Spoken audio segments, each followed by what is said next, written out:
Peter. I think first, if you go back to the Royal Commission report and to the submissions that were made to the Royal Commission, there was a lot of concern being expressed by people about the unresponsiveness of councils and council bureaucracy. Now, the counterfactual to having CCOs is one large Auckland council with huge business units, all reporting through a single chief executive, with, under our current Local Government Act structure, very little power for elected members to have any involvement in how they operate at all. And I say, okay, if you think that's local democracy, then good on you, but that's not what I'd really like to see. CCOs, first, the formal legal provisions now do enable elected members to get quite heavily involved in setting policy, monitoring performance, and because they're separate entities, they'll have the financial information about that activity by itself, which they mightn't necessarily have if it was in a council. But there's a second point which I think people have also somewhat overlooked. With the exception of water care, all of the CCOs are going to be dependent on council funding. And I don't know anybody who writes a big cheque for someone and says, take the cheque and go away and don't bother to tell us what you're going to do with it. So the elected members will also be looking at the contractual arrangements with CCOs. They've got the right, through that process, to say, this is the kind of accountability we want from you, this is how we want you to work with our communities as you deliver what you deliver, and that includes Auckland Transport. So the levers are there. The question mark, and it's the same question mark whether they're in the council or in CCOs, is will the elected members have the skill, the capability, the knowledge and the support to exercise good governance over what are huge, complex businesses? My one big worry is water care, because water care will not be dependent on council funding. Yeah, it's true. It's a user pays beast, and there are some things that really bother me about it. The first is, by statute, in essence, it can price to recover its cost of services plus its future investment. The second is, the Auckland Council cannot take a dividend from it. So the Auckland Council has no financial interest in what Watercare does with its money. And that worries me, because engineers love building things.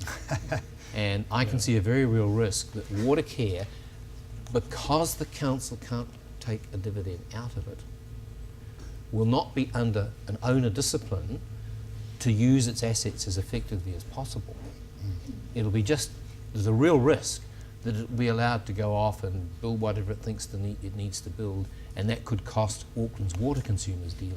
Yeah, but crucially on that, I'm very mindful that water care is very much a big pipe and network sort of mentality. Yeah. But Dushko has been telling us that that's not the future of the way urban infrastructure is going. So who's going to be telling water care that they've got the wrong strategy?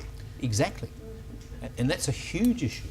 And if you talk with some of the people from the professional services firms who design those sorts of things, there's a very real concern that we may not have within New Zealand the external expertise to advise the council on the performance of water care and in particular on its strategies, because water care itself is potentially their biggest client. Yeah. So we've got some interesting issues there. That's an amazing conflict of interest. Could I just have a microphone over here, please? Thanks. Hi, well, just speaking of the spatial plan and some dreams, just to put out there, how about that big rainstorm this afternoon? And in Sydney now, all new houses need to have water tanks. And I own a place in Greylin, and I sort of think about the amount of water.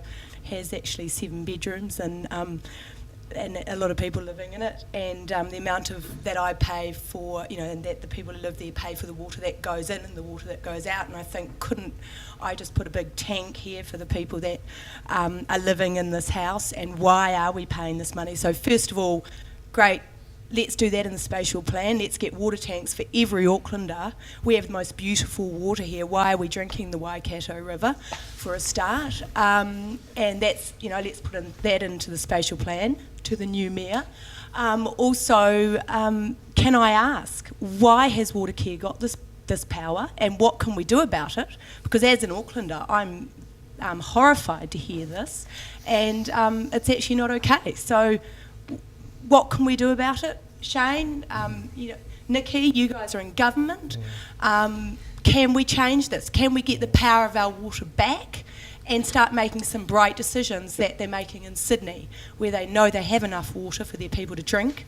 Australia doesn't have enough water. Let's harness the water that comes out of our skies and use that. Kia ora. Well, I promise to be well behaved. I'm from Kaitaia. I've got 2 water tanks, and if you want that level of change the government.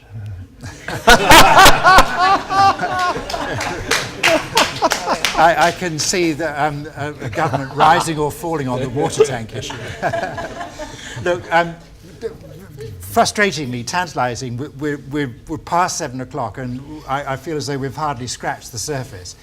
And I'm going to do a very risky thing, which is just to try one last subject, and it's to start setting our mind towards next week's discussion with the 7 candidates. There's been a lot of discussion about how, both last week and this week, about how we need a mayor who's wonderful, councillor, magnificent, in all sorts of skills. And it's about the vision, it's about the relationships, about trying to build that engagement. I think that begs an incredibly obvious question. Are we seeking superhuman powers from somebody who will be all too human? Any views on that? Hi, I'm Mel Spartan.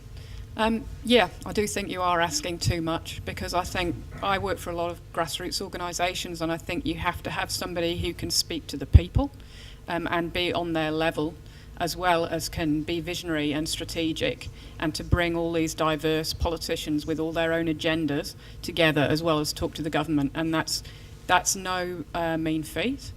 And I think that I really appreciate what was it Dushka said, because that's exactly what we haven't got in the Supercity.